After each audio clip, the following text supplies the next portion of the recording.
You had India, Pakistan that was going. In fact, planes were being shot out of air, 4 or 5.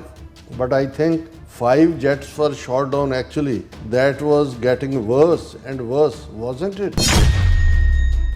That was looking like it was going to go. These are two serious nuclear countries and they were hitting each other. But India and Pakistan were going at it and they were back and forth and it was getting bigger and bigger.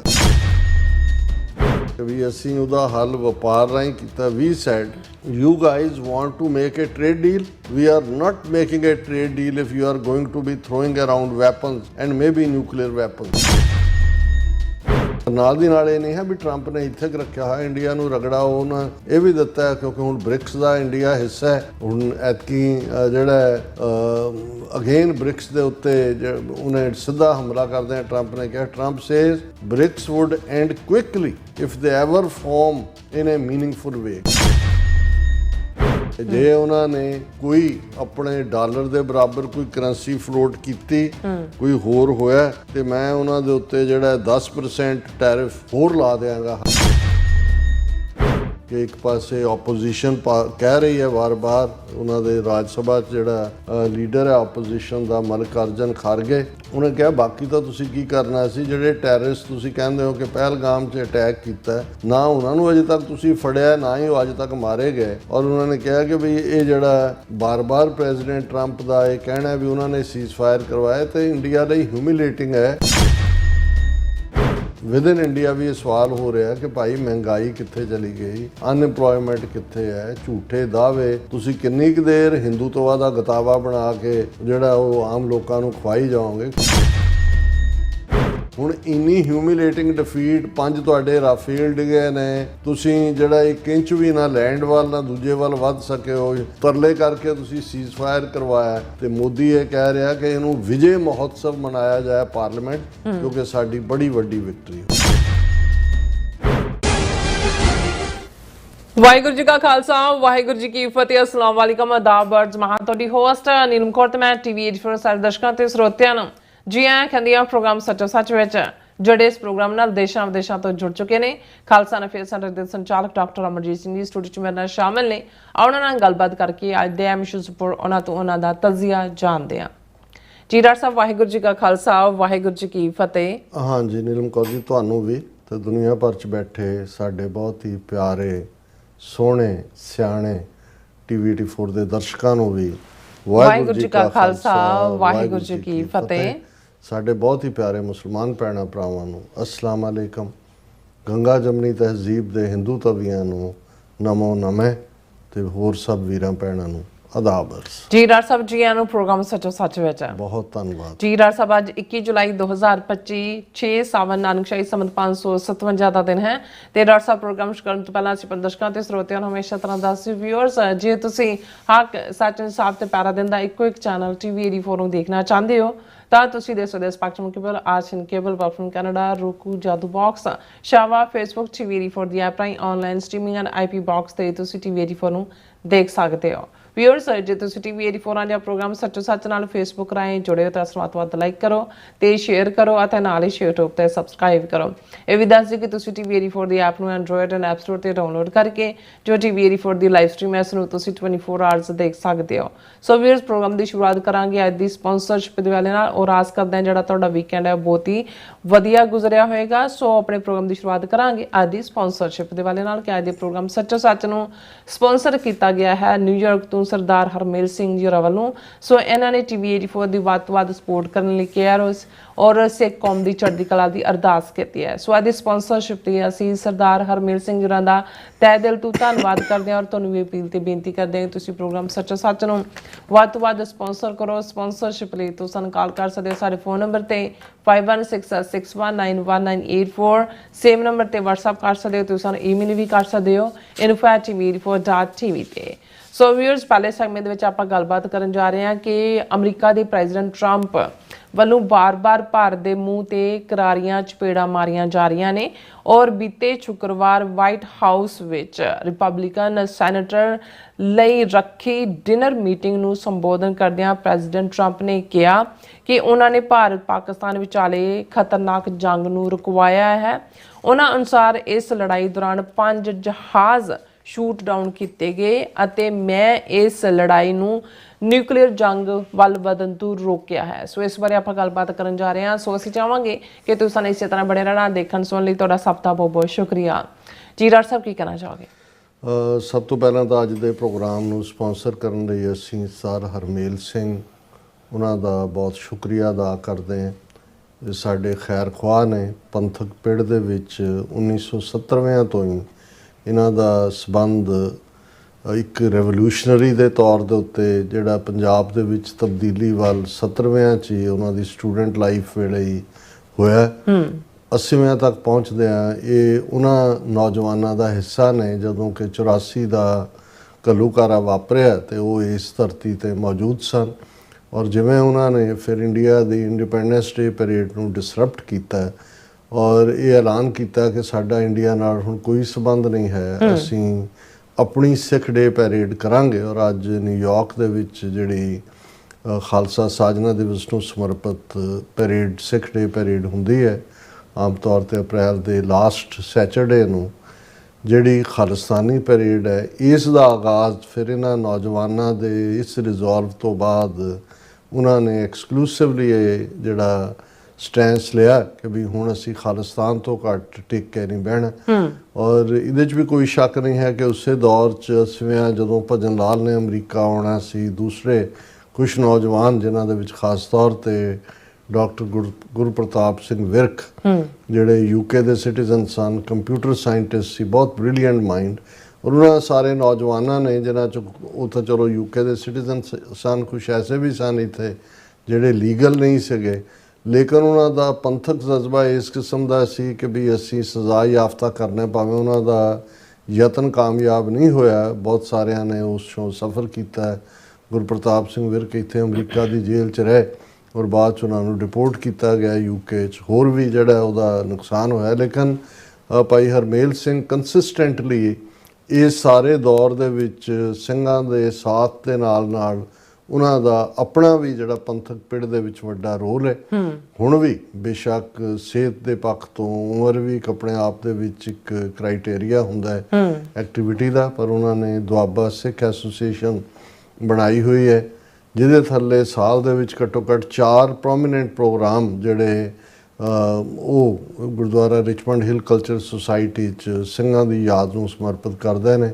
ਜੂਨ 84 ਦਾ ਘੱਲੂਘਾਰਾ ਵੀ, ਸ਼ਹੀਦ ਬੇਅੰਤ ਸਿੰਘ ਸਤਵੰਤ ਸਿੰਘ ਦੀ ਸ਼ਹਾਦਤ ਵੀ, ਭਾਈ ਹਰਜਿੰਦਰ ਸਿੰਘ ਜਿੰਦਾ, ਭਾਈ ਸੁਖਦੇਵ ਸਿੰਘ ਸੁੱਖਾ ਦੀ ਸ਼ਹਾਦਤ ਵੀ, ਭਾਈ ਦਿਲਾਵਰ ਸਿੰਘ ਦੀ ਸ਼ਹਾਦਤ ਵੀ, ਔਰ ਇਸ ਵਾਰ ਉਹਨਾਂ ਨੇ ਭਾਈ ਪਰਮਜੀਤ ਸਿੰਘ ਪੰਜਵਾੜ ਉਹਨਾਂ ਦੀ ਸ਼ਹਾਦਤ ਨੂੰ ਸਮਰਪਿਤ ਸਮਾਗਮ ਵੀ ਕੀਤਾ ਹੈ। ਉਹ ਸਾਡੇ ਨਾਲ ਬਹੁਤ ਪਿਆਰ ਕਰਦੇ ਨੇ। ਡਾਕਟਰ ਰਣਜੀਤ ਸਿੰਘ ਹੋਰਾਂ ਦੇ ਵੀ ਪ੍ਰੋਮੀਨੈਂਟ ਸਾਥੀਆਂ ਮਿੱਤਰਾਂ 'ਚੋਂ ਰਹੇ, ਸਾਫ਼ ਗੋ ਨੇ। ਬਹੁਤ ਵਾਰ ਮੈਨੇਜਮੈਂਟਸ ਦੇ ਵਿੱਚ ਜਿਸ ਕਿਸਮ ਦਾ ਮਾਹੌਲ ਹੁੰਦਾ ਹੈ, ਲੇਕਿਨ ਉਹਨਾਂ ਦੀ ਜਿਹੜੀ ਅੰਡਰਸਟੈਂਡਿੰਗ ਹੈ ਇਸ਼ੂਜ਼ ਦੀ ਵੀ, ਪੰਥਕ ਮਾਮਲੇ 'ਚ ਵੀ, ਉਹ ਫਿਰ ਜਦੋਂ ਪੰਥਕ ਮਾਮਲਾ ਆਉਂਦਾ ਹੈ ਕਿਸੇ ਦਾ ਲਿਹਾਜ਼ ਨਹੀਂ ਕਰਦੇ।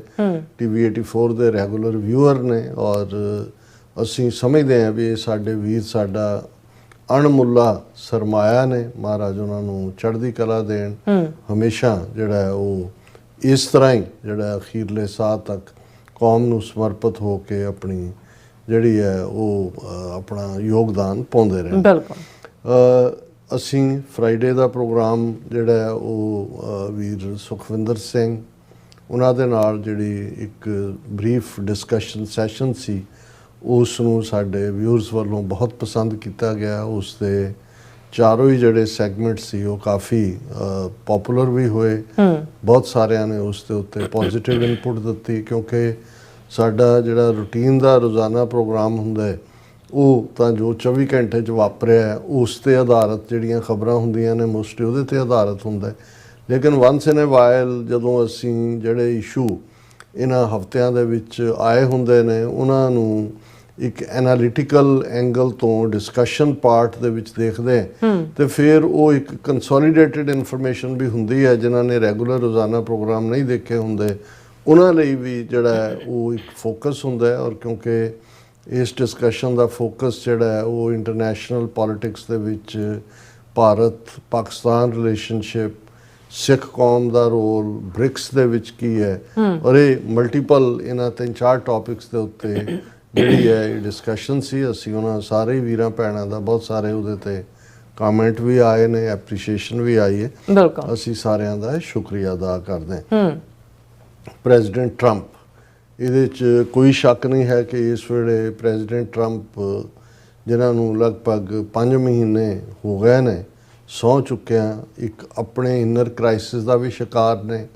ਐਪਸਟੀਨ ਫਾਈਲਸ, ਜਿਵੇਂ ਕਦੇ ਗੁਜਰਾਤ ਫਾਈਲਸ ਨੂੰ ਲੈ ਕੇ ਬੀਬੀ ਰਾਣਾ, ਅਯੂਬ ਰਾਣਾ ਟਰਬਲ 'ਚ ਸੀ ਜਦੋਂ ਫਾਈਲਸ ਦਾ ਜ਼ਿਕਰ ਹੁੰਦਾ ਹੈ ਤੇ ਉਹਦੇ ਨਾਲ ਜੁੜਿਆ ਕਈ ਕੁਛ ਹੁੰਦਾ ਹੈ। ਐਪਸਟੀਨ ਜਿਸ ਬਾਰੇ ਇਹ ਪਾਰਟ ਹੈ ਕਿ ਭਾਈ ਉਹਨੇ ਕਿੰਨਾ ਵੱਡਾ ਆਪਣਾ ਇਆਸ਼ੀ ਦਾ ਅੱਡਾ ਖੋਲ੍ਹਿਆ ਹੋਇਆ ਸੀ ਥਾਂ ਥਾਈਂ, ਔਰ ਕਿਵੇਂ ਡਿਫਰੈਂਟ ਪੋਲੀਟੀਸ਼ੀਅਨ ਦੋਨੋਂ ਹੀ ਧਿਰਾਂ ਦੇ, ਜੇ ਅਮਰੀਕਾ ਦੇ ਹਵਾਲੇ ਨਾਲ ਕਹਿਣਾ ਹੋਏ, ਉਸ ਦੀ ਮਿੱਤਰਤਾ ਦੇ ਦਾਇਰੇ 'ਚ ਵੀ ਸਨ ਔਰ ਇਸ ਕਿਸਮ ਦੇ ਜਿਹੜਾ ਇਆਸ਼ੀ ਦਾ ਹਿੱਸਾ ਵੀ ਸਨ।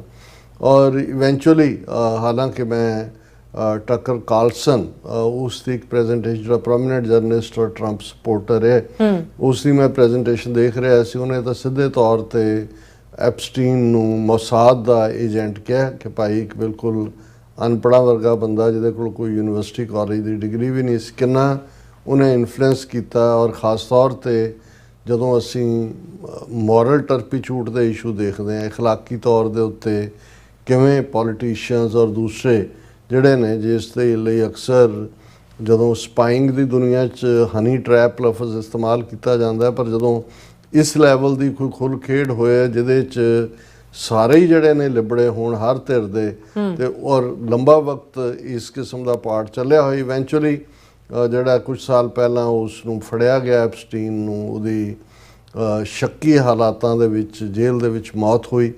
ਉਸ ਨੂੰ ਸੁਸਾਈਡ ਕਿਹਾ ਗਿਆ, ਹਾਲਾਂ ਉਸ ਦਾ ਉਹਨੂੰ ਮਰਡਰ ਵੀ ਕਿਹਾ ਗਿਆ। ਲੇਕਿਨ ਇੱਕ ਐਸਾ ਇਸ਼ੂ ਸੀ ਜਿਹੜਾ ਖੁਦ ਪ੍ਰੈਜ਼ੀਡੈਂਟ ਟਰੰਪ ਨੇ ਆਪਣੇ ਕੈਂਪੇਨ ਵੇਲੇ ਵੀ, ਔਰ ਉਹਨਾਂ ਦਾ ਜਿਹੜਾ ਮੇਕ ਅਮਰੀਕਾ ਗ੍ਰੇਟ ਅਗੇਨ ਜਿਹੜਾ ਸਪੋਰਟ ਬੇਸ ਹੈ, ਉਹਨਾਂ ਨੇ ਵੀ ਇਸ ਨੂੰ ਇਹ ਕਿਹਾ ਸੀ ਕਿ ਜੇ ਟਰੰਪ ਪ੍ਰੈਜ਼ੀਡੈਂਟ ਬਣੇ ਤੇ ਉਹ ਉਹਨਾਂ ਸਾਰੀ ਫਾਈਲਸ ਨੂੰ ਜਨਤਕ ਕਰਨਗੇ ਕਿ ਉਹਨਾਂ ਦੇ ਵਿੱਚ ਕੌਣ-ਕੌਣ ਲੋਕ ਇਨਵੋਲਵ ਸੀ, ਔਰ ਉਸ ਸਾਰੇ ਨੂੰ ਖੋਲ੍ਹਿਆ ਜਾਏਗਾ। ਹੁਣ ਜਿਵੇਂ ਪਿਛਲੇ ਦਿਨਾਂ ਦੇ ਵਿੱਚ ਇਹ ਸਾਹਮਣੇ ਆਇਆ ਕਿ ਪ੍ਰੈਜ਼ੀਡੈਂਟ ਟਰੰਪ ਨੇ ਇਹ ਫੈਸਲਾ ਕੀਤਾ ਕਿ ਵੀ ਉਸ ਨੂੰ ਜਨਤਕ ਨਹੀਂ ਕੀਤਾ ਜਾਏਗਾ, ਕੋਈ ਉਹਦੇ 'ਚ ਬਾਹਲਾ ਕੁਛ ਹੈ ਨਹੀਂ। ਉਹਨੂੰ ਲੈ ਕੇ ਉਹਨਾਂ ਦਾ ਆਪਣਾ ਸਪੋਰਟ ਬੇਸ ਵੀ, ਹਾਲਾਂ ਪਹਿਲਾ ਜਿਹੜਾ ਝਟਕਾ ਤਾਂ ਟਰੰਪ ਔਰ ਐਲਾਨ ਮਸਕ ਦੀ ਰਿਲੇਸ਼ਨਸ਼ਿਪ ਜਿਹੜੀ 3 ਮਹੀਨੇ ਦੇ ਵਿੱਚ ਹੀ ਜਿਹੜੀ ਹੈ ਉਹ ਜਾਂਦੀ ਲੱਗੀ ਔਰ ਇਲਜ਼ਾਮਬਾਜ਼ੀਆਂ ਸ਼ੁਰੂ ਹੋਈਆਂ। ਔਰ ਇਹ ਦੂਸਰਾ ਵੱਡਾ ਝਟਕਾ ਹੈ। ਔਰ ਇਸ ਦੇ ਵਿੱਚ ਜਿਹੜਾ ਪਹਿਲੇ ਵੇਲੇ ਵੀ ਕੋਈ ਬਹੁਤ ਜ਼ਿਆਦਾ ਐਲਾਨ ਮਸਕ ਨੂੰ ਜਿਹੜਾ ਮੈਗਾ ਗਰੁੱਪ ਹੈ ਉਹਦੀ ਸਪੋਰਟ ਨਹੀਂ ਮਿਲੀ, ਹਾਲਾਂ 300 ਮਿਲੀਅਨ ਪਲੱਸ ਉਹਨੇ ਇਨਵੈਸਟ ਕੀਤਾ ਹੋਇਆ ਸੀ। ਲੇਕਿਨ ਇਸ ਐਪਸਟੀਨ ਫਾਈਲਸ ਮਾਮਲੇ ਦੇ ਵਿੱਚ ਮੈਗਾ ਗਰੁੱਪ 'ਚ ਵੱਡੀ ਪਾੜ ਪਈ ਔਰ ਇਸ ਵੇਲੇ ਜਿਹੜੀ ਪੋਪੂਲੈਰਿਟੀ ਜਾਂ ਅਪਰੂਵਲ ਰੇਟ ਹੈ ਪ੍ਰੈਜ਼ੀਡੈਂਟ ਟਰੰਪ ਦਾ, ਉਹ ਆਲਮੋਸਟ 44-45% ਹੈ, ਜਿਹੜਾ ਕਿ ਜਦੋਂ ਉਹਨੂੰ ਪਾਸਟ ਪੀਰੀਅਡ ਦੇ ਪ੍ਰੈਜ਼ੀਡੈਂਟਸ ਨਾਲ ਕੰਪੇਅਰ ਕੀਤਾ ਜਾਏ ਤਾਂ ਈਵਨ ਕਿਸੇ ਦਾ ਵੀ ਇੰਨਾ ਲੋ ਨਹੀਂ ਹੋਇਆ, ਬਿਲੋ 50 ਨਹੀਂ ਹੋਇਆ। ਸੋ ਇੱਕ ਕ੍ਰਾਈਸਿਸ ਇਹ ਚੱਲ ਰਿਹਾ ਹੈ। ਦੂਸਰੇ ਪਾਸੇ ਪ੍ਰੈਜ਼ੀਡੈਂਟ ਟਰੰਪ ਨੇ ਜਿਹੜੀ ਆਉਂਦਿਆਂ ਹੀ ਟੈਰਿਫ ਵਾਰਫੇਅਰ ਸ਼ੁਰੂ ਕੀਤੀ, ਨਤੀਜੇ ਦੇ ਤੌਰ 'ਤੇ ਅੱਡ-ਅੱਡ ਯੂਰਪੀਅਨ ਯੂਨੀਅਨ ਹੋਏ, ਨੈਟੋ ਵਾਲੇ ਹੋਣ, ਕੈਨੇਡਾ ਹੋਏ, ਚਾਈਨਾ ਹੋਏ, ਭਾਰਤ ਔਰ ਦੂਸਰੇ ਮੁਲਕ, ਉਹਨਾਂ ਦੇ ਨਾਲ ਨੈਗੋਸ਼ੀਏਸ਼ਨ ਚੱਲ ਰਹੀਆਂ। ਬੜੀਆਂ ਥੋੜ੍ਹੀਆਂ ਡੀਲਸ ਅਜੇ ਤੱਕ ਜਿਹੜੀਆਂ ਨੇ ਉਹ ਫਾਈਨਲ ਹੋਈਆਂ। ਸੋ ਇਹ ਵੀ ਥੋੜ੍ਹਾ ਜਿਹਾ, ਕਿਉਂਕਿ ਡੈਡਲਾਈਨ ਵੀ ਜਿਹੜਾ ਪਹਿਲਾਂ ਤਾਂ ਹੁੰਦਾ ਹੈ ਕਿ ਵੀ ਤੁਹਾਡਾ ਪਾਰਟ ਤੁਸੀਂ ਓਪਨਲੀ ਜਿਹੜਾ ਹੈ ਉਹ ਥ੍ਰੈਟ ਕਰਦੇ ਹੋ, ਪਹਿਲਾ ਦਬਕਾ ਵੀ ਚੱਲਦਾ ਹੈ, ਫਿਰ ਜਦੋਂ ਤੁਸੀਂ ਡੈਡਲਾਈਨ ਦਿੰਦੇ ਹੋ ਉਹਨੂੰ ਫਿਰ ਤੁਸੀਂ ਐਕਸਟੈਂਡ ਕਰਦੇ ਹੋ, ਫਿਰ ਐਕਸਟੈਂਡ ਕਰਦੇ ਹੋ, ਫਿਰ ਇਹ ਹੁੰਦਾ ਵੀ ਹੌਲੀ ਜਿਹੜਾ ਝਾਕਾ ਵੀ ਲੱਥਦਾ ਜਾਂਦਾ ਹੈ, ਕਈਆਂ ਦਾ ਡਰ ਵੀ ਓਵਰ ਹੁੰਦਾ ਹੈ। ਫਿਰ ਹਰ ਕੋਈ ਬੈਕ, ਜਿਵੇਂ ਚਾਈਨਾ ਨੇ ਆਪਣੇ ਢੰਗ ਦੇ ਨਾਲ ਕੋਈ ਬਹੁਤੀ ਪਰਵਾਹ ਨਹੀਂ ਕੀਤੀ, ਭਾਰਤ ਦੇ ਨਾਲ ਵੀ ਹਾਲਾਂਕਿ ਜਿਹੜੀ ਡੀਲ 8-9 ਜੁਲਾਈ ਤੱਕ ਸਟ੍ਰਾਈਕ ਹੋਣੀ ਸੀ ਉਹਨੂੰ 31 ਜੁਲਾਈ ਤੱਕ ਉਹਦੀ ਐਕਸਟੈਂਸ਼ਨ ਹੈ, ਪਰ ਜੋ ਖਬਰਾਂ ਨਿਕਲ ਕੇ ਆ ਰਹੀਆਂ ਨੇ ਜਿਵੇਂ ਫਾਈਨੈਂਸ਼ੀਅਲ ਐਕਸਪ੍ਰੈਸ ਦਾ ਵੀ ਹੈ ਕਿ India US trade talks stumble over agriculture and autos as Trump tariff deadline nears, ਕਿ 31 ਜੁਲਾਈ ਤੱਕ ਆ ਰਿਹਾ ਲੇਕਿਨ ਅਜੇ ਤੱਕ ਕੋਈ ਸਟ੍ਰਾਈਕ ਨਹੀਂ ਹੋਇਆ। ਇਸੇ ਤਰ੍ਹਾਂ ਜਿਹੜਾ ਦੂਸਰੇ ਮੁਲਕਾਂ ਨਾਲ ਰਿਲੇਟਡ ਵੀ ਹੈ, ਸੋ ਇਹ ਵੀ ਇੱਕ ਕਾਜ਼ ਆਫ ਫਰਸਟ੍ਰੇਸ਼ਨ ਹੈ। ਲੇਕਿਨ ਇੱਕ ਮੁੱਦੇ ਦੇ ਉੱਤੇ, ਕਿਉਂਕਿ ਬਾਕੀਆਂ 'ਚ ਤਾਂ ਕਿਉਂਕਿ ਟਰੰਪ ਪ੍ਰੈਜ਼ੀਡੈਂਟ ਜਿਹੜੇ ਨੇ ਉਹਨਾਂ ਦਾ ਆਪਣਾ ਹੀ ਖੁਦ ਦਾ ਕਹਿਣਾ ਹੈ ਕਿ ਵੀ ਮੈਂ ਇੱਕ ਡੀਲ ਮੇਕਰ ਹੈ। ਸੋ ਡੀਲ ਮੇਕਰ ਦੇ ਲਈ ਕੋਈ ਵੀ ਥੋੜ੍ਹਾ ਬਹੁਤ ਰਿਲੈਕਸ ਹੋਣਾ ਜਾਂ ਥੋੜ੍ਹੀ ਲੂਜ਼ ਰੋਪ ਦੇਣਾ ਜਾਂ ਥੋੜ੍ਹਾ ਤੁਣਕਾ ਮਾਰਨਾ ਫਿਰ ਢਿੱਲਾ ਛੱਡ ਦੇਣਾ, ਇਹ ਇੱਕ ਪਾਰਟ ਹੈ। ਲੇਕਿਨ ਇੱਕ ਪਾਰਟ ਦੇ ਉੱਤੇ ਪ੍ਰੈਜ਼ੀਡੈਂਟ ਟਰੰਪ ਬਿਲਕੁਲ ਕੰਸਿਸਟੈਂਟ ਨੇ, ਜਿਹਦੇ 'ਚ ਕੋਈ ਜਿਹੜਾ ਉਹ ਰੁਕਾਵਟ ਨਹੀਂ ਆਈ। ਇੱਕ ਤਾਂ ਇਮੀਗ੍ਰੇਸ਼ਨ ਪਾਲਿਸੀ ਹੈ ਓਬਵੀਅਸਲੀ, ਜਿਹਦੇ ਥੱਲੇ ਇੱਕ ਤੋਂ ਬਾਅਦ ਇੱਕ ਕੁਛ ਨਾ ਕੁਛ ਐਸਾ ਚੱਲ ਰਿਹਾ ਹੈ ਜਿਹਦੇ ਥੱਲੇ ਆਮ ਜਿਹੜੇ ਨੇ ਈਵਨ ਕੈਲੀਫੋਰਨੀਆ ਦੇ ਵਿੱਚ ਫਾਰਮ ਸੈਕਟਰ, ਸੈਂਟਰਲ ਵੈਲੀ, ਫਰੈਜ਼ਨੋ ਔਰ ਸੈਲਮਾ ਕੁਇਨ ਔਰ ਉਹ ਸਾਰੀ ਬੈਲਟ ਜਿਹੜੀ ਹੈ ਕਲੋਵਿਸ, ਉਹਦੇ 'ਚ ਆਈਸ ਵਾਲਿਆਂ ਨੇ ਖੇਤਾਂ 'ਚ ਵੀ ਜਾ ਕੇ ਰੇਡ ਮਾਰੇ, ਕਿਉਂਕਿ ਬਹੁਤ ਸਾਰੀ ਜਿਹੜੀ ਲੇਬਰ ਹੈ ਖੇਤਾਂ 'ਚ ਕੰਮ ਕਰਨ ਵਾਲੇ ਉਹ ਮੈਕਸੀਕਨ ਜਾਂ ਦੂਜੇ ਸਾਊਥ ਅਮਰੀਕਨ ਨੇ। ਨਤੀਜੇ ਦੇ ਤੌਰ ਤੇ ਇਸ ਵੇਲੇ ਉੱਥੇ ਵਰਕਰ ਨਹੀਂ ਲੱਭ ਰਹੇ, ਖੇਤਾਂ 'ਚ ਫਸਲਾਂ ਪੱਕੀਆਂ ਹੋਈਆਂ ਨੇ, ਉਹਨਾਂ ਨੂੰ ਪਿਕ ਕਰਨ ਵਾਲੇ ਨਹੀਂ ਹੈ। ਔਰ ਦੂਸਰੇ ਇਹ ਇੱਕ ਵੱਖਰਾ ਕ੍ਰਾਈਸਿਸ ਹੈ ਇੰਡਸਟਰੀਅਲ ਸੈਕਟਰ 'ਚ, ਤਾਂ ਅਸੀਂ ਦੇਖ ਹੀ ਰਹੇ ਹਾਂ। ਉਹ LA 'ਚ ਹੋਏ, LA ਦੀ ਲਾਈਫ ਵੀ ਬਿਲਕੁਲ ਬਦਲ ਗਈ। ਈਵਨ ਇਸ ਕਿਸਮ ਦੇ ਮਾਹੌਲ ਦੇ ਵਿੱਚ ਟੂਰਿਸਟ ਇੰਡਸਟਰੀ ਵੀ ਇਫੈਕਟ ਹੋਈ ਹੈ। ਨਤੀਜੇ ਦੇ ਤੌਰ ਦੇ ਉੱਤੇ ਜਿਹੜਾ ਹੈ ਉਹ ਕੋਈ ਈਵਨ ਨਿਊਯਾਰਕ ਸ਼ਹਿਰ 'ਚ ਵੀ ਅਸੀਂ ਉਸ ਕਿਸਮ ਦੀ ਗਹਿਮਾ ਗਹਿਮੀ ਨਹੀਂ ਦੇਖਦੇ। ਕੈਨੇਡਾ ਦੀ ਆਪਣੀ ਵਿਜ਼ਿਟ ਵੇਲੇ ਵੀ ਮੈਂ ਆਲਮੋਸਟ ਪਿਛਲੇ ਮਹੀਨੇ 3-4 ਵਾਰ ਜਾਣ ਦਾ ਸਬਬ ਹੋਇਆ ਕਿ ਬਾਈ ਰੋਡ ਅਸੀਂ ਕ੍ਰਾਸ ਕਰਦੇ, ਸੋ ਹੁਣ ਜਿਹੜਾ ਤੁਹਾਨੂੰ ਘੱਟ ਲੱਗਦੀ ਹੈ ਖਲਕਤ ਉਧਰੋਂ ਆਉਂਦੀ ਖਾਸ ਤੌਰ ਤੇ, ਸੋ ਉਹ ਟੂਰਿਜ਼ਮ ਨੂੰ ਵੀ ਪ੍ਰਭਾਵਿਤ ਕਰ ਰਿਹਾ। ਸੋ ਇਹ ਆਪਣੀ ਥਾਂ, ਲੇਕਿਨ ਜਿਹੜਾ ਪਾਰਟ ਪ੍ਰੈਜ਼ੀਡੈਂਟ ਟਰੰਪ ਦੀ ਕੰਸਿਸਟੈਂਟ ਨੀਤੀ ਹੈ ਕਿ ਵੀ ਉਹ ਆਪਣੇ ਆਪ ਨੂੰ ਇੱਕ ਵਾਰ ਪ੍ਰੈਜ਼ੀਡੈਂਟ ਦੇ ਤੌਰ ਤੇ ਨਹੀਂ ਦੇਖਣਾ ਚਾਹੁੰਦੇ, ਜਾਂ ਉਹ ਆਪਣੇ ਉਸ ਇਮੇਜ ਮੇਕਿੰਗ ਦੇ ਵਿੱਚ ਬੇਸ਼ੱਕ ਬਰੀਫ ਇੰਟਰਵੈਂਸ਼ਨ ਈਰਾਨ ਦੇ ਮੁੱਦੇ ਤੇ ਨੈਤਨਯਾਹੂ ਦੇ ਟਰੈਪ 'ਚ ਆ ਕੇ ਪ੍ਰੈਜ਼ੀਡੈਂਟ ਟਰੰਪ ਨੂੰ ਕਰਨੀ ਪਈ। ਉਹਨਾਂ ਦੇ B-2 ਬੰਬਰਸ, ਉਹਨਾਂ ਨੇ 3 ਨਿਊਕਲੀਅਰ ਫੈਸਿਲਿਟੀਜ਼, ਲੇਕਿਨ ਉਹ ਵੀ ਫੌਰਨ ਜਿਹੜਾ ਈਰਾਨ ਦੇ ਨਾਲ ਸੀਜ਼ ਫਾਇਰ ਦੀ ਲਾਈਨ ਇਜ਼ਰਾਈਲ ਦੇ ਉੱਤੇ ਪ੍ਰਵੇਲ ਕਰਕੇ ਜਿਹੜਾ ਉਹ ਕਰਵਾਇਆ ਗਿਆ। ਇਸ ਤੋਂ ਇਲਾਵਾ ਗਜ਼ਾ ਦੀ ਸਿਚੁਏਸ਼ਨ ਤਾਂ ਬਹੁਤ ਦੁਖਦਾਈ ਹੈ। ਅੱਜ ਵੀ ਜਿਹੜੇ ਲੋਕ ਵਿਚਾਰੇ ਲਾਈਨ ਦੇ ਵਿੱਚ ਏਡ ਲੈਣ ਲਈ ਖੜੇ ਹੁੰਦੇ ਨੇ, ਉਹਨਾਂ ਨੂੰ ਸ਼ੂਟ ਡਾਊਨ ਕੀਤਾ ਜਾ ਰਿਹਾ ਹੈ। ਅੱਜ 18 ਕਿ 19 ਮੁਲਕਾਂ ਨੇ ਜਿਨ੍ਹਾਂ 'ਚ ਕੈਨੇਡਾ, UK ਔਰ ਯੂਰਪ ਦੇ, ਆਸਟ੍ਰੇਲੀਆ ਸ਼ਾਮਲ ਨੇ, ਉਹਨਾਂ ਨੇ ਇਜ਼ਰਾਈਲ ਨੂੰ ਕੰਡੈਮ ਕੀਤਾ ਹੈ ਕਿ ਵੀ ਤੁਸੀਂ ਇਹ ਸੀਜ਼ ਫਾਇਰ ਕਰੋ, ਫੌਰਨ ਤੁਸੀਂ ਬੇਗੁਨਾਹ ਨੂੰ ਮਾਰ ਰਹੇ ਹੋ। ਸੋ ਉਹਦੇ 'ਚ ਵੀ ਪ੍ਰੈਜ਼ੀਡੈਂਟ ਟਰੰਪ ਨੇ ਜਿਹੜਾ ਹੈ ਉਹ ਖੁੱਲ੍ਹੀ ਛੁੱਟੀ ਦਿੱਤੀ ਲੱਗਦੀ ਹੈ ਨੈਤਨਯਾਹੂ ਨੂੰ। ਪਰ ਜਿਹੜੇ ਮੁੱਦੇ ਦੇ ਉੱਤੇ ਕਿ ਭਾਈ ਅਸੀਂ ਜੰਗਾਂ ਰੁਕਵਾਈਆਂ, ਪੀਸ ਕਰਵਾਈ, ਔਰ ਇਹ ਜੇ ਨਾ ਹੁੰਦਾ ਤਾਂ ਕਿੰਨੀ ਬਰਬਾਦੀ ਹੋਣੀ ਸੀ, ਉਹਨਾਂ ਦੇ ਵਿੱਚ ਜਿਹੜਾ 22 ਅਪ੍ਰੈਲ ਨੂੰ ਪਹਿਲਗਾਮ ਦੀ ਘਟਨਾ ਤੋਂ ਬਾਅਦ ਭਾਰਤ ਪਾਕਿਸਤਾਨ ਦੇ ਵਿਚਾਲੇ 7, 8, 9, 10 ਮਈ ਨੂੰ ਜਿਹੜੀ ਜਿਹਨੂੰ ਡੌਗ ਫਾਈਟ ਇਨ ਦਾ 에ਅਰ ਕਹਿੰਦੇ ਨੇ, ਮਿਸਲ ਵਾਰਫੇਅਰ ਵੀ ਹੈ ਔਰ ਡਰੋਨਸ ਵੀ ਹੈ, ਇਹ ਤਿੰਨੋਂ ਹੀ ਇਹ 4 ਦਿਨ ਚੱਲੀਆਂ। ਔਰ ਪ੍ਰੈਜ਼ੀਡੈਂਟ ਟਰੰਪ ਨੇ ਆਲਮੋਸਟ 22ਵੀਂ ਵਾਰ ਇਸ ਗੱਲ ਦਾ ਕ੍ਰੈਡਿਟ ਲਿਆ ਕਿ ਮੈਂ ਇੰਟਰਵੀਨ ਕਰਕੇ ਜਿਹੜਾ ਇਸ ਨੂੰ ਰੁਕਵਾਇਆ, ਅਦਰਵਾਈਜ਼ ਇਹ ਜਿਹੜੀ ਹੈ ਨਿਊਕਲੀਅਰ ਹੋਣ ਜਾ ਰਹੀ ਸੀ, ਜਿਸ ਦੇ ਵਿੱਚ ਲੱਖਾਂ ਲੋਕ ਮਾਰੇ ਜਾਣੇ ਸੀ। ਹੁਣ ਇਸ ਸਾਰੇ 'ਚ ਇੱਕ ਨਵਾਂ ਐਲੀਮੈਂਟ, ਫਰਾਈਡੇ ਸ਼ਾਮ ਬੀਤੇ ਵੀਕਐਂਡ ਜਿਹੜੇ ਰਿਪਬਲਿਕਨ ਸੈਨੇਟਰਸ ਨੇ ਉਹਨਾਂ ਦਾ ਡਿਨਰ ਰੱਖਿਆ ਗਿਆ ਸੀ ਵਾਈਟ ਹਾਊਸ ਦੇ ਵਿੱਚ, ਹੋਸਟ ਕੀਤਾ ਵਾਈਟ ਹਾਊਸ ਨੇ, ਜ਼ਾਹਰ ਹੈ। ਔਰ ਉਹਦੇ 'ਚ ਪ੍ਰੈਜ਼ੀਡੈਂਟ ਟਰੰਪ ਨੇ ਆਪਣੀ ਰਿਟਨ ਸਟੇਟਮੈਂਟ ਪੜ੍ਹੀ। ਉਹਦੇ 'ਚ ਇੱਕ ਐਲੀਮੈਂਟ, ਬਾਕੀ ਤਾਂ ਜੋ ਕਹਿ ਹੀ ਰਹੇ ਨੇ ਵੀ ਉਹਨਾਂ ਨੇ ਰੁਕਵਾਈ, ਕਿਉਂਕਿ ਇਸ ਗੱਲ ਨੂੰ ਲੈ ਕੇ ਭਾਰਤ ਔਰ ਪਾਕਿਸਤਾਨ ਦੇ ਵਿਚਾਲੇ ਜਾਂ ਉਹਨਾਂ ਦੇ ਪੋਲੀਟੀਸ਼ੀਅਨ, ਭਾਰਤ ਨੇ ਤਾਂ 2 ਮਹੀਨੇ ਤੋਂ ਜ਼ਿਆਦਾ ਹੋ ਗਿਆ ਇਸ ਦਾ ਭੋਗ ਹੀ ਨਹੀਂ ਪਾਇਆ ਹੈ। ਉਹਨਾਂ ਦੇ ਹਾਲਾਂ ਏਅਰ ਫੋਰਸ ਵਾਲਾ ਜਾਂ ਦੂਜੇ ਤੀਜੇ ਇੱਕ ਨੇ ਕਿਹਾ ਕਿ ਹਾਂਜੀ ਨੁਕਸਾਨ ਤਾਂ ਹੁੰਦਾ ਹੀ ਹੈ। ਪਾਕਿਸਤਾਨ ਨੇ ਜਿਹੜਾ ਉਹ ਇਮੀਡੀਏਟਲੀ ਉਹਨਾਂ ਦੀ ਜਿਹੜੀ ਇੰਟਰ ਸਰਵਿਸ ਪਬਲਿਕ ਰਿਲੇਸ਼ਨ ਦੀਆਂ ਬਰੀਫਿੰਗਸ ਰਹੀਆਂ ਇਸ ਜੰਗ ਦੇ ਉੱਤੇ, ਉਹਦੇ 'ਚ ਉਹਨਾਂ ਨੇ ਭਾਰਤ ਦੇ 5 ਜਿਹੜੇ ਰਫੇਲ ਨੇ ਉਹ ਸੁੱਟਣ ਦਾ ਦਾਅਵਾ ਕੀਤਾ ਸੀ। ਭਾਰਤ ਦੇ ਹੋਰ ਜਿਹੜੇ 1-2 ਐਕਸ ਫੌਜੀ ਅਫਸਰ ਸੀ ਉਹਨਾਂ ਨੇ ਨੰਬਰ ਨਹੀਂ ਸੀ ਦਿੱਤਾ। ਉਹਨਾਂ ਨੇ ਕਿਹਾ ਸਾਡਾ ਨੁਕਸਾਨ ਹੋਇਆ। ਇਹ ਵੀ ਸਾਹਮਣੇ ਆਇਆ ਸੀ ਕਿ 24 ਘੰਟੇ ਆਲਮੋਸਟ ਗਰਾਊਂਡ ਡਾਊਨ ਕਰਨੀ ਪਈ ਸੀ ਭਾਰਤ ਦੀ 에ਅਰ ਫੋਰਸ ਦੇ ਸਾਰੇ ਜਹਾਜ਼ਾਂ ਨੂੰ। ਲੇਕਿਨ ਕਿਉਂਕਿ ਭਾਰਤ ਵੱਲੋਂ ਇਸ ਦੇ ਉੱਤੇ ਅਦਰ ਦੈਨ ਕਿ ਇੱਕ ਫੌਜੀ ਜਨਰਲ ਦਾ ਇਹ ਕਹਿਣਾ ਕਿ ਜੰਗਾਂ ਦੇ ਵਿੱਚ ਨੁਕਸਾਨ ਹੁੰਦਾ ਹੀ ਹੈ, ਔਰ ਹੁਣ ਕਿਉਂਕਿ ਕਾਂਗਰਸ ਔਰ ਆਪੋਜੀਸ਼ਨ ਪਾਰਟੀ ਤਾਂ ਇਸ ਮੁੱਦੇ ਦੇ ਉੱਤੇ ਸਪੈਸ਼ਲ ਸੈਸ਼ਨ ਦੀ ਮੰਗ ਕਰਦੀ ਰਹੀ ਹੈ ਕਿ ਭਾਈ ਮੁਲਕ ਦੇ ਵਿੱਚ ਇੰਨਾ ਕ੍ਰਾਈਸਿਸ ਹੋਇਆ ਹੈ, ਚੱਲ ਰਿਹਾ ਹੈ ਇੰਟਰਨੈਸ਼ਨਲੀ, ਕੋਈ ਮੁਲਕ ਸਿਵਾਏ ਇਜ਼ਰਾਈਲ ਔਰ ਅਫਗਾਨਿਸਤਾਨ ਤੋਂ ਸਾਡੇ ਨਾਲ ਨਹੀਂ ਖਲੋਤਾ।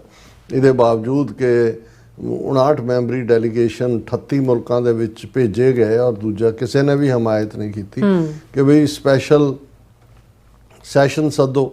ਉਹ ਤਾਂ ਕੀ ਸੱਦਣਾ ਸੀ। ਆ 2 ਦਿਨ ਪਹਿਲਾਂ ਜਿਹੜਾ ਹੈ ਉਹ ਮੌਨਸੂਨ ਸੈਸ਼ਨ ਸ਼ੁਰੂ ਹੋਇਆ ਪਾਰਲੀਮੈਂਟ ਦਾ, ਔਰ ਮੋਦੀ ਉਹ ਇਸ ਵਾਰ ਵੀ ਜਿਹੜਾ ਉਹ ਈਵਨ ਪਾਰਲੀਮੈਂਟ ਨੂੰ ਫੇਸ ਨਹੀਂ ਕਰ ਰਿਹਾ।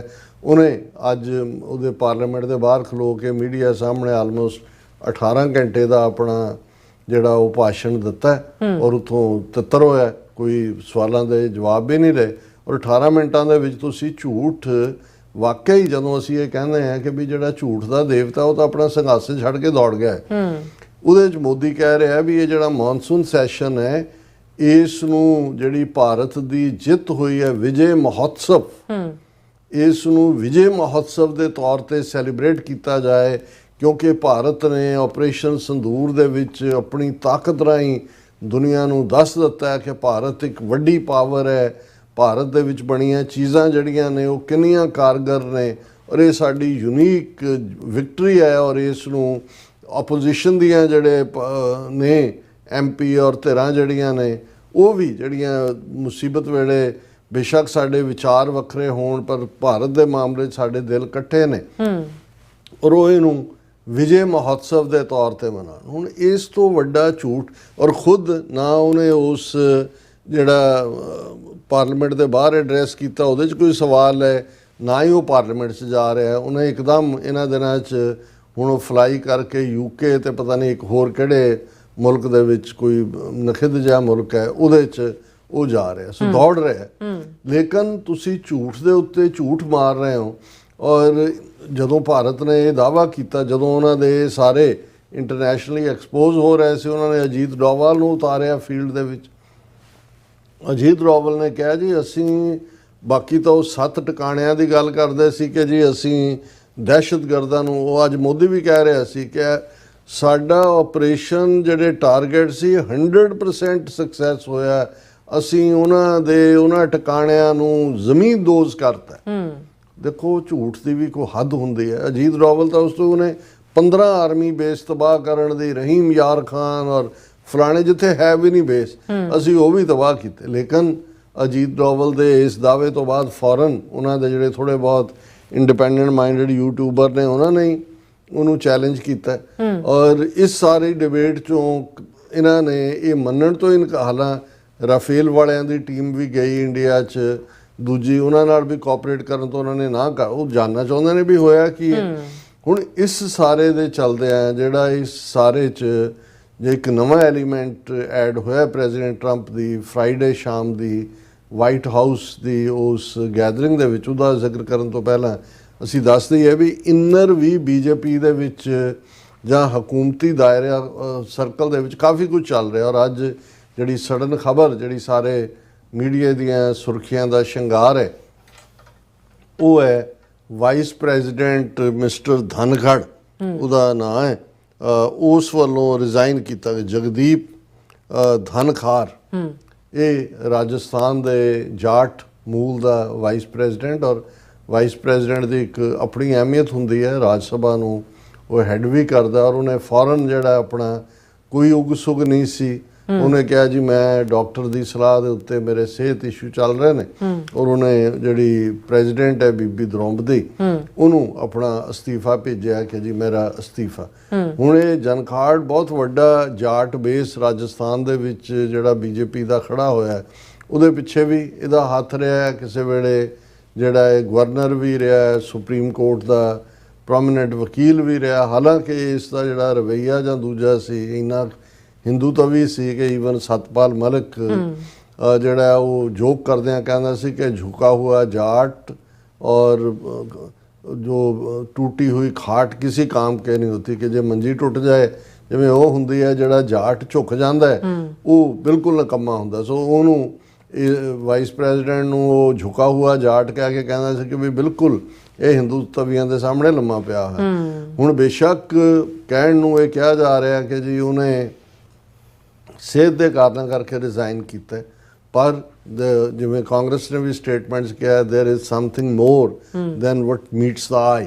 ਸੋ ਆਉਣ ਵਾਲੇ ਦਿਨਾਂ 'ਚ ਹੋ ਸਕਦਾ ਕੋਈ ਇਨਰ ਜਿਹੜਾ ਜਾਂ ਮੋਦੀ ਜਾਂ ਦੂਜਾ ਵੀ ਦੌੜ ਰਿਹਾ, ਕਿਉਂਕਿ ਇਸ ਤੋਂ ਪਹਿਲਾਂ ਮੋਹਨ ਭਾਗਵਤ ਦੀ ਇੱਕ ਸਟੇਟਮੈਂਟ ਵੀ ਪਿਛਲੇ ਦਿਨਾਂ 'ਚ ਆਈ ਜਿਹਦੇ 'ਚ ਉਹਨੇ 75 ਸਾਲ ਦੀ ਉਮਰ ਨੂੰ ਕ੍ਰਾਈਟੇਰੀਆ ਦੱਸਦੇ ਆ ਜਿਹੜਾ ਉਹ ਰਿਟਾਇਰਮੈਂਟ ਦੀ ਗੱਲ ਕੀਤੀ। ਹਾਲਾਂ ਉਹਦੀ ਆਪਣੀ ਉਮਰ ਵੀ ਮੁੱਕ ਰਹੀ ਹੈ 75, ਉਹ 10 ਦਿਨ ਕਿ 10 ਦਿਨ ਹੀ ਸ਼ਾਇਦ ਵੱਡਾ ਹੈ ਮੋਦੀ ਨਾਲੋਂ। ਸੋ ਇਹ ਇੱਕ ਵੱਖਰੀ ਗੱਲ ਹੈ। ਲੇਕਿਨ ਜਿਹੜਾ ਇਸ ਸਾਰੇ ਦੇ ਵਿੱਚ ਨਵਾਂ ਐਲੀਮੈਂਟ, ਕਿਉਂਕਿ ਜਹਾਜ਼ ਇਹਦੇ 'ਚ ਤਾਂ ਕੋਈ ਦੋ ਰਾਵਾਂ ਨਹੀਂ ਨੇ ਕਿ ਭਾਰਤ ਦਾ ਹੀ ਡਿੱਗਾ। ਨੰਬਰ 5 ਸੀ, 3 ਸੀ, 2 ਸੀ, 1 ਸੀ।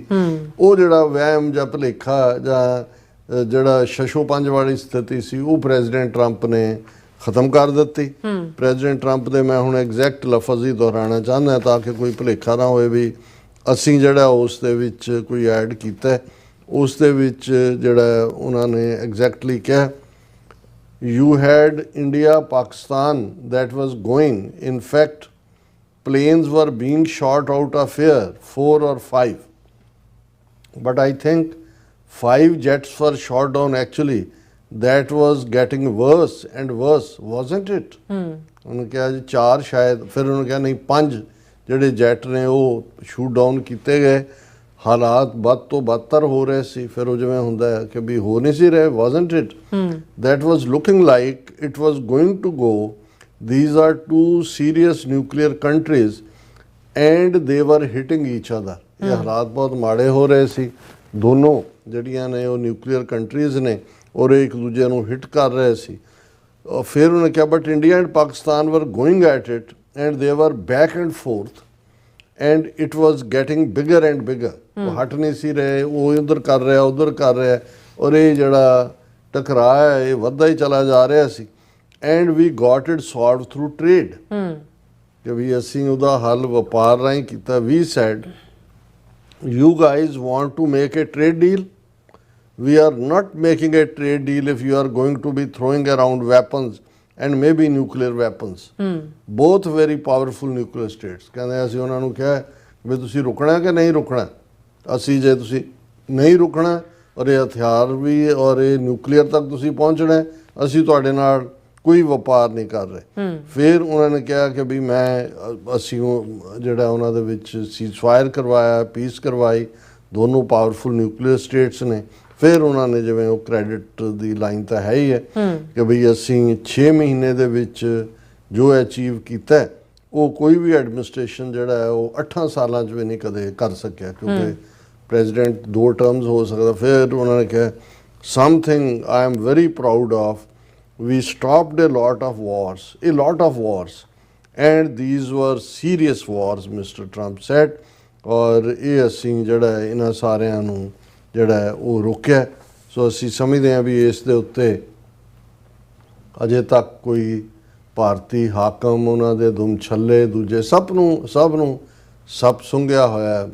ਬਹੁਤਿਆਂ ਦੇ ਕੰਨਾਂ 'ਚ ਤਾਂ ਅਜੇ ਵੀ ਇਹੀ ਗੂੰਜਦਾ ਕਿ ਅਬ ਕੀ ਬਾਰ ਟਰੰਪ ਸਰਕਾਰ ਕਹਿਣ ਵਾਲੇ ਜਾਂ ਨਮਸਤੇ ਟਰੰਪ ਔਰ ਮੋਦੀ ਮਾਈ ਫਰੈਂਡ, ਵੀ ਇਹ ਹੋ ਕੀ ਗਿਆ। ਲੇਕਿਨ ਇਹ ਵੀ ਜਿਹੜੀ ਮਿਸਟਰੀ ਸੀ ਕਿ ਜੀ ਜਹਾਜ਼ ਇੰਡੀਆ ਦੇ 2 ਡਿਗੇ ਕਿ 3 ਡਿਗੇ, ਪਰ ਨਾਲ ਦੀ ਨਾਲ ਇਹ ਨਹੀਂ ਹੈ ਵੀ ਟਰੰਪ ਨੇ ਇੱਥੇ ਰੱਖਿਆ ਹੋਇਆ ਇੰਡੀਆ ਨੂੰ ਰਗੜਾ। ਉਹਨਾਂ ਇਹ ਵੀ ਦਿੱਤਾ ਕਿਉਂਕਿ ਹੁਣ ਬ੍ਰਿਕਸ ਦਾ ਇੰਡੀਆ ਹਿੱਸਾ ਹੈ। ਹੁਣ ਐਤਕੀ ਜਿਹੜਾ ਅਗੇਨ ਬ੍ਰਿਕਸ ਦੇ ਉੱਤੇ ਉਹਨੇ ਸਿੱਧਾ ਹਮਲਾ ਕਰਦੇ ਟਰੰਪ ਨੇ ਕਿਹਾ, Trump says BRICS would end quickly if they ever form in a meaningful way, ਕਿ ਜੇ ਉਹਨਾਂ ਨੇ ਕੋਈ ਆਪਣੇ ਡਾਲਰ ਦੇ ਬਰਾਬਰ ਕੋਈ ਕਰੰਸੀ ਫਲੋਟ ਕੀਤੀ, ਕੋਈ ਹੋਰ ਹੋਇਆ ਤੇ ਮੈਂ ਉਹਨਾਂ ਦੇ ਉੱਤੇ ਜਿਹੜਾ 10% ਟੈਰਿਫ ਹੋਰ ਲਾ ਦਿਆਂਗਾ। ਹਾਲਾਂਕਿ ਜਿਹੜਾ ਲੈਜਿਸਲੇਚਰ ਜਾਂ ਜਿਹੜਾ ਬਿੱਲ US ਸੈਨੇਟ ਔਰ ਕਾਂਗਰਸ ਦੇ ਵਿੱਚ ਹੈ ਉਹਦੇ 'ਚ 500% ਟੈਰਿਫ ਲਾਉਣ ਦਾ ਜਿਹੜਾ ਵੀ ਬ੍ਰਿਕਸ ਦਾ ਮੁਲਕ ਜਿਹੜਾ ਹੈ ਉਹ ਡੀਲ ਕਰੇਗਾ, ਜਾਂ ਜਿਹੜਾ ਰਸ਼ੀਆ ਤੋਂ ਆਇਲ ਲਏਗਾ, ਜਿਨ੍ਹਾਂ 'ਚ ਜ਼ਾਹਰ ਹੈ ਕਿ ਵੀ ਚੀਨ ਹੈ, ਈਰਾਨ ਹੈ, ਉਹ ਤਾਂ ਪਹਿਲਾਂ ਹੀ ਸੈਂਕਸ਼ਨਸ ਦੇ ਲਈ ਤਿਆਰ ਨੇ, ਪਰ ਉਸ ਤੋਂ ਸਭ ਤੋਂ ਵੱਡਾ ਵਿਕਟਮ ਜਿਹੜਾ ਉਹ ਭਾਰਤ ਹੈ। ਔਰ ਇਹ ਸਾਰੇ ਦੇ ਚਲਦਿਆਂ ਜਿਹੜਾ ਅਸੀਂ ਇਹ ਦੇਖ ਸਕਦੇ ਹਾਂ ਕਿ ਇੱਕ ਪਾਸੇ ਆਪੋਜੀਸ਼ਨ ਕਹਿ ਰਹੀ ਹੈ ਵਾਰ-ਵਾਰ, ਉਹਨਾਂ ਦੇ ਰਾਜ ਸਭਾ 'ਚ ਜਿਹੜਾ ਲੀਡਰ ਹੈ ਆਪੋਜੀਸ਼ਨ ਦਾ ਮਲਿਕਾਰਜੁਨ ਖਾਰਗੇ, ਉਹਨੇ ਕਿਹਾ ਬਾਕੀ ਤਾਂ ਤੁਸੀਂ ਕੀ ਕਰਨਾ ਸੀ, ਜਿਹੜੇ ਟੈਰਰਿਸਟ ਤੁਸੀਂ ਕਹਿੰਦੇ ਹੋ ਕਿ ਪਹਿਲਗਾਮ 'ਚ ਅਟੈਕ ਕੀਤਾ, ਨਾ ਉਹਨਾਂ ਨੂੰ ਅਜੇ ਤੱਕ ਤੁਸੀਂ ਫੜਿਆ, ਨਾ ਹੀ ਉਹ ਅੱਜ ਤੱਕ ਮਾਰੇ ਗਏ। ਔਰ ਉਹਨਾਂ ਨੇ ਕਿਹਾ ਕਿ ਵੀ ਇਹ ਜਿਹੜਾ ਬਾਰ-ਬਾਰ ਪ੍ਰੈਜ਼ੀਡੈਂਟ ਟਰੰਪ ਦਾ ਇਹ ਕਹਿਣਾ ਵੀ ਉਹਨਾਂ ਨੇ ਸੀਜ਼ਫਾਇਰ ਕਰਵਾਇਆ ਤੇ ਇੰਡੀਆ ਲਈ ਹਿਊਮਿਲੇਟਿੰਗ ਹੈ।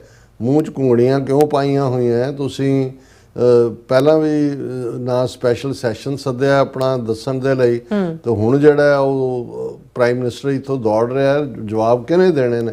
ਪਰ ਜਿਹੜਾ ਇਹ ਲੱਗਦਾ ਹੈ ਕਿ ਵੀ ਭਾਰਤ ਦੀ ਮੈਜੋਰਿਟੀ ਲੋਕਾਂ ਤੱਕ ਉਹਨੇ ਪਹੁੰਚ ਰਿਹਾ। ਬਹੁਤ ਵਾਰ ਇਹੀ ਹੁੰਦਾ ਹੈ ਵੀ ਝੂਠ ਚੋਰ ਨੇ ਚੋਰੀਆਂ 100 ਕੀਤੀਆਂ ਹੁੰਦੀਆਂ, 99 'ਚ ਉਹ ਨਿਕਲ ਜਾਂਦਾ, ਪਰ ਫਾਈਨਲ ਇੱਕ 'ਚ ਫੜਿਆ ਜਾਂਦਾ, ਤੇ ਫਿਰ ਉਹ ਬਾਕੀ 99 ਜਿਹੜੀਆਂ ਚੋਰੀਆਂ ਨੇ ਉਹਨਾਂ ਦੀਆਂ ਚੀਜ਼ਾਂ ਵੀ ਬਰਾਮਦ ਹੋਣੀਆਂ ਸ਼ੁਰੂ ਹੋ ਜਾਂਦੀਆਂ।